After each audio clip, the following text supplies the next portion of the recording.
Sí, de lo que vamos a hablar es de ayudas o de mejoras que hay en los vehículos que se utilizan, no son obligatorias, pero se utilizan para mejorar la aerodinámica de los vehículos y, por lo tanto, para bajar el consumo de combustible. Y una de ellas podría ser los deflectores que llevan las cabezas tractoras, pero eso yo creo que estamos más acostumbrados, lo que llamamos cortavientos, o que son los alerones, podríamos decir, de las cabezas tractoras. Pero ahora, de un tiempo para esta parte, se están empezando a ver más esos mismos deflectores en la parte de atrás del semirremolque, habitualmente en frigoríficos, es decir, en cajas cerradas. Y sí que es algo que se empieza a ver porque se ahorra combustible. Al final, cualquier tipo de ayudas de esta que nos baje un 1% o un 2% el consumo de combustible de un camión, pues imaginaros la cantidad de dinero que estamos hablando al año. Entonces, estos deflectores, ya os digo que cuando hay veces que incluso los llevan plegados, pero lo ideal cuando se va en circulación es llevarlos desplegados para que es como una continuación del semirremolque, de la caja, y lo que hace es pues, que las cortinas de aire o las corrientes de aire circulen mejor y así que mejore la aerodinámica y, por lo tanto, baje el consumo de combustible. Repito que son mejoras, la gente lo va poniendo y va probando y bueno, la mayoría de estas mejoras suelen funcionar bastante bien.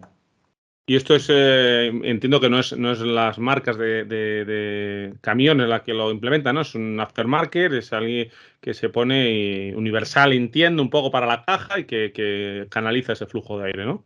Normalmente es o bien en un servicio postventa, podríamos decir, o bien las marcas de estos remolques, semirremolques, frigoríficos, etcétera. Hay marcas que ya cuando tú compras ese tipo de remolque o semirremolque, pues tienes la opción, es como un extra, de poner esos deflectores y que ya te vengan de fábrica, que dicho sea de paso es lo ideal. Ya sabemos que todo lo que venga montado de fábrica, pues podemos decir que es un zapato a tu medida. No es como cuando ponemos algo, pues no deja de ser, no voy a decir un parche, pero bueno, un acople no va a quedar igual que si viene de fábrica. Así que lo ideal es que si lo podemos hacer, que lo compremos cuando compramos el vehículo, que directamente ya venga con esos sistemas.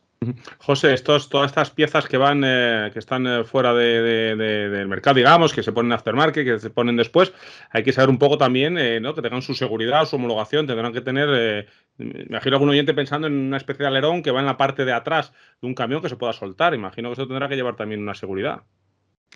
Sí, por supuesto que tiene que llevar una seguridad. Lo que pasa es que el concepto que tenemos todos en la cabeza de homologación, que lo usamos para todo, no es extensible para este tipo de elementos, ni para ninguno de los elementos que hay en el interior de nuestros coches, ni para la mayoría de elementos que colocamos en el exterior incluso de nuestros coches. Entonces, una cosa es la homologación como tal del vehículo y de las partes del vehículo, y por otro lado está la certificación o garantía de seguridad de los elementos que se van añadiendo, pero no confundir esos términos.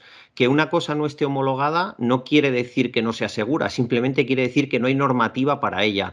Este tema de estos spoilers al final es un desarrollo que, aunque ya hemos visto algunos, hay mucho camino por recorrer. Fíjate, en automoción llevamos más de 100 años mejorando el CX de los coches. Y mira que se corre en coches y que hay competiciones de coches, pues también en cuanto a estas cajas todavía queda mucho camino por recorrer, con lo cual es innovación, aunque nos parezca que está ahí, que está, pero todavía hay mucho camino por recorrer. Por lo tanto, no hay una normativa específica que te va a decir exactamente a qué dimensiones máximas, qué dimensiones mínimas. Pero, por supuesto, todos los productos que se ponen en el mercado, sean aftermarket o no, tienen que tener unas garantías de seguridad que están en manos de esos propios fabricantes. Y ojo, que es que antes ha dicho Rafa, un 1%, un 2% de mejora. Podemos pensar que no es nada, es que estamos hablando de miles de euros al año en ahorro de combustible, y al precio que está ahora el combustible es que es un montón de dinero. Recordamos, sobre todo a los oyentes que no son camioneros, que al precio al que está el combustible en un porte, ahora mismo el combustible puede representar perfectamente el 45% del coste para el camionero. Así que un 1% menos es muchísimo dinero, y como en la cuota de autónomos no podemos poner ni alerones, no podemos poner nada para mejorarlo, porque lo único que sabemos es que el año que viene vamos a pagar más y el siguiente más, pues vamos a utilizar la tecnología para hacerlo en algo que creo que nos engañan bastante menos que en la cuota de autónomos. Una cosa, José, aprovecho, como ya sabemos que tenemos dos tipos de oyentes, los de Auto FM especialistas y amantes del mundo del motor, de las cuatro ruedas sobre todo, y transporte y movilidad, que somos más de camiones y autobuses. Has comentado una cosa que es el CX. Es posible que la mayoría de AutoFM, de gente de AutoFM, lo conozca bien, pero creo que algunos de las personas que me siguen a lo mejor se han quedado un poco diciendo, ¿qué es eso? Porfa, danos una nota de qué es el CX de los vehículos. Es el coeficiente de rozamiento, pero yo creo que quien lo va a explicar mucho mejor es Fernando, porque como él sí que siente la competición, aunque ahora está en stand-by, pero el CX está muy relacionado con la competición, así que le lanzo el guante a Fernando y a su Ford Sierra con su CX. No, bueno, decirlo muy fácil y muy fácil de oír, como decía, es el coeficiente de rozamiento, es la capacidad que tiene ese vehículo en romper la capa de aire que tiene que atravesar cuando circula. Digamos que un camión con ese frontal tan plano es lo más, digamos, contrario, ¿no? A un CX óptimo contra el viento. Se va chocando con ese muro de viento. Entonces, cualquier deflector que canalice el flujo de aire le puede ayudar.